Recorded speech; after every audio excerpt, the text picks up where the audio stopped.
시장이 하락해서 다들 움츠러들 때 있잖아요. 근데 이럴 때 오히려 더 과감하게 움직이는 거물들이 있습니다.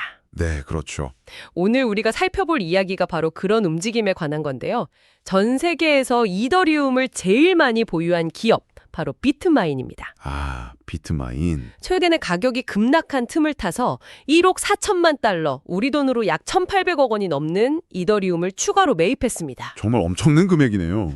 그러니까 이걸 이제 시장의 바닥 신호로 봐야 할지 아니면 그냥 뭐랄까 한 거대 기업의 위험한 도박일지. 네, 이번 시간에는 이 매수건을 둘러싼 사실과 그 이면에 숨은 전략 그리고 시장에 던지는 의미를 한번 깊이 파고들어 보겠습니다. 사실 이런 움직임이 시장 참여자들 입장에서는 굉장히 혼란스럽죠. 한쪽에서는 막 공포에 매도하는데 그쵸. 다른 한쪽에서는 이게 역사적인 기회라면서 매수하니까요. 오늘 이야기의 핵심은 단순히 비트마인이 샀다는 사실이 아니라 왜 지금 이 가격에 이런 규모로 샀는가, 이걸 이해하는 데 있습니다. 맞습니다. 그럼 구체적인 내용부터 한번 파고들어 보죠. 온체인 데이터, 그러니까 블록체인상의 거래 기록을 추적해 보니까요. 네, 비트마인이 약 48,049개의 이더리움, ETH를 매수한 걸로 나타났습니다.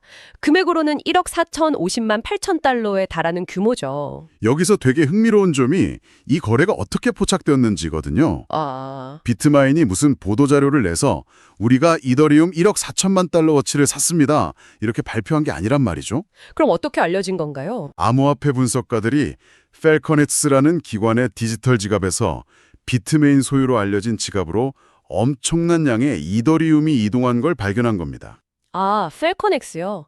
거기는 기관들 상대로 대규모 거래, 그 블록딜을 전문적으로 처리해주는 프라임 브로커 아닌가요? 정확합니다. 일반 거래소에서 저 정도 물량을 한 번에 사면 가격이 확 뛰어버리니까 그렇죠. 원하는 가격에 살 수가 없죠. 그러니까 저런 전문 업체를 통해서 시장이 주는 영향을 최소화하면서 조용히 매집하는 거군요. 바로 그 점이 기관의 움직임을 보여주는 특징입니다. 그리고 이건 또 블록체인 기술의 투명성을 보여주는 아주 좋은 예이기도 하고요. 그렇네요. 기업이 공식 발표를 하기 전에 혹은 아예 발표를 안 하더라도 지갑 사이의 자금 흐름만으로 우리는 이 스마트머니가 어디로 움직이는지 엿볼 수 있는 겁니다. 정보의 비대칭성이 상당 부분 해소되는 셈이죠. 그렇군요. 결국 이 엄청난 규모의 매입 사실을 숨길 수 없었던 거네요. 그렇죠. 그럼 비트메인이 대체 어떤 곳이길래 이들의 매수 하나에 시장 전체가 이렇게 주목하는 건가요? 이번에 산 4만 8천 개를 더해서 지금 총 보유량이 어느 정도 되는 거죠? 이번 매입으로 비트메인의 총 이더리움 보유량은 약 39만 6천 7천 개에 달하게 됐습니다. 39만 6천 7천 개요. 네, 이게 현재 가치로 환산하면 무려 11억 달러, 한어로 15조 원이 그냥 훌쩍 넘는 엄청난 금액입니다. 15조 원. 말 그대로 세계 최대의 기업형 이더리움 트레저리인 셈이죠. 15조 원이라니 정말 상상도 안 가는 규모네요. 보통 기업 트레저리라고 하면 현금이나 단기 채권 같은 안정적인 자산을 의미하는데 맞습니다. 비트마인은 그 자리를 이더리움으로 채우고 있다는 뜻이군요. 이건 단순히 투자 수익을 노리는 걸 넘어서서 기업의 운명을 이더리움에 걸었다고 봐도 과언이 아닐 것 같습니다. 바로 그 지점입니다. 많은 기업들이 암호화폐를 대체 자산의 일부로 약간 포트폴리오에 넣는 수준이라면 네. 비트마인은 이더리움을 기업의 핵심 자산, 그러니까 주요 준비 자산으로 취급하고 있는 겁니다. 그렇기 때문에 이들의 매수와 매도 하나하나가 시장 전체의 심리에 강력한 영향을 미칠 수밖에 없는 거죠. 시장 참여자들은 이걸 보면서 가장 큰 고래가 움직이기 시작했다, 이들은 우리가 모르는 무언가를 알고 있는 게 아닐까? 이렇게 생각하게 되는 거고요. 알겠습니다. 그 어마어마한 규모는 이해가 됐는데 더 놀라운 건 역시 그들이 매수한 타이밍입니다. 타이밍이죠. 이번 매수가 이더리움 가격이 심리적 기술적 지지선으로 여겨지던 3,000달러 아래로 떨어졌을 때 이루어졌다는 거잖아요. 네, 맞습니다. 보통은 막 패닉에 빠져서 손절을 고민할 시점인데 이들은 오히려 지갑을 활짝 연 겁니다. 왜 하필 지금이었을까요? 이것이 바로 비트마인의 회장 톰 리가 지난 몇 년간 일관되게 보여온 전략의 핵심입니다. 그는 단기적인 가격 변동이나 시장의 공포 심리에 전혀 흔들리지 않아요. 그의 투자 철학은 이더리움의 현재 가격이 아니라 이더리움 네트워크가 가진 미래 가치에 맞춰져 있습니다. 미래 가치라 함은 소위 말하는 탈중앙화 금융, 디파이나 NFT, 웹3 같은 것들의 기반이 되는 그 기술적 잠재력을 말씀하시는 거군요. 그렇습니다. 톰리의 관점에서 이더리움은 단순한 디지털 화폐가 아니에요. 미래 인터넷 경제를 움직일 글로벌 결제 레이어이자 분산 슈퍼컴퓨터인 거죠. 또 가격이 하락하는 건 본질적인 가치가 훼손된 게 아니라는 겁니다. 오히려 오히려 프리미엄 자산을 할인된 가격에 살 수 있는 기회라고 판단하는 거죠. 듣고 보니 워렌 버핏의 그 유명한 말 있잖아요. 남들이 두려워할 때 탐욕을 부려라. 이 격언을 정말 기관의 스케일로 실행하고 있는 것처럼 들리네요. 그렇죠. 하지만 한편으로는 한 기업이 시장의 흐름을 거스르는 이런 베팅을 하는 게 좀 무모해 보이기도 합니다. 만약 시장이 여기서 더 깊은 침체에 빠진다면 어떻게 될까요? 좋은 지적입니다. 그래서 그들의 전략을 자세히 들여다볼 필요가 있습니다. 이번 매수만 특별한 게 아니거든요. 아, 또 있나요? 네, 온체인 기록을 보면 비트마인은 올해 내내 특히 시장이 큰 조정을 받을 때마다 거의 기계적으로 이더리움을 꾸준히 사들여 왔습니다. 불과 최근 몇 주 동안에도 이번 건을 포함해서 총 3억 2천만 달러 규모의 이더리움을 추가 매입한 사실이 확인됐죠. 이것은 충동적인 매수가 아니라 사전에 계획된 시나리오에 따른 분할 매수 전략의 일부로 봐야 합니다. 아, 그러니까 쌀 때마다 조금씩 더 사서 평균 매입 단가를 낮추는 그 전략을 구사하고 있다는 거군요. 네, 개인 투자자들이 흔히 말하는 물차기랑 비슷해 보이는데 규모가 차원이 다른 거네요. 개념적으로는 비슷하지만 근본적인 차이가 있습니다. 개인의 물타기는 종종 계획 없이 감정적으로 이루어지지만 그렇죠. 비트마인의 전략은 명확한 최종 목표를 향하고 있거든요. 그들의 장기적인 목표는 이더리움 전체 유통량의 약 5%를 확보하는 것이라고 알려져 있습니다. 퍼센트라고 하셨나요? 전체 유통량의 5%요? 네, 이건 정말 엄청난 야심입니다. 단순히 자산으로 갖는 걸 넘어서 그 정도면 네트워크에 어떤 실질적인 힘을 행사할 수 있는 거 아닌가요? 좀 위험하게 들리기도 하는데요. 탈중앙화를 핵심 가치로 하는 네트워크에서 한 주체가 너무 큰 영향력을 갖게 되는 거니까요. 바로 그 점이 비트마인의 전략을 다른 기업들과 구분짓는 핵심입니다. 예를 들어서 비트코인을 가장 많이 보유한 기업, 마이클 세일러의 마이크로 스트래티지를 보죠. 네, 마이크로 스트래티지. 그들은 비트코인을 디지털 금으로 보고 가치 저장 수단으로서 최대한 많이 보유하려는 전략을 씁니다. 이건 비교적 수동적인 포지션에 가까워요.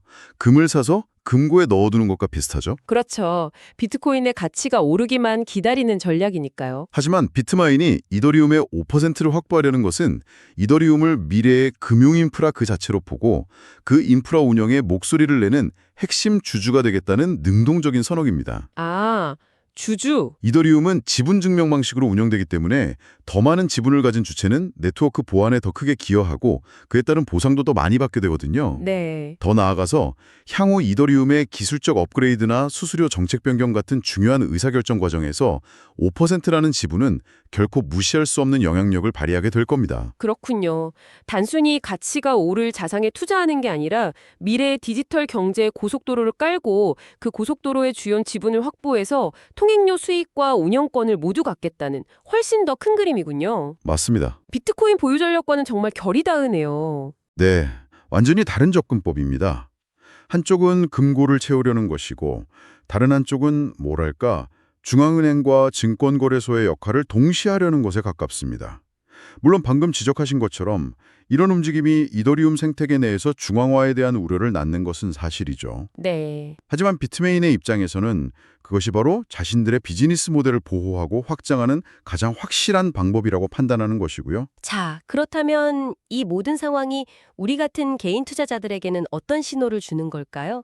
이 거대한 기관의 움직임을 보고 아, 이제 바닥이다. 스마트머니가 들어오니 안심하고 나도 사야겠다라고 생각해도 괜찮을까요?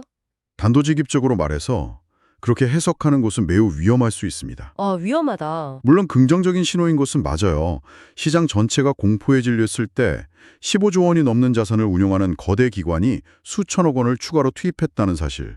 이건 이 시장의 장기적인 성장 가능성에 대한 그들의 믿음이 얼마나 굳건한지를 보여주는 강력한 증거거든요. 그렇죠. 소위 말하는 기관 투자 심리가 아직 죽지 않았다는 것을 확인시켜준 셈이죠. 시장의 체력이 아직 남아있다는 증거로 볼 수는 있겠군요. 단기적인 패닉셀링에도 불구하고 장기적인 가치를 보고 들어오는 자금이 있다는 거니까요. 맞습니다.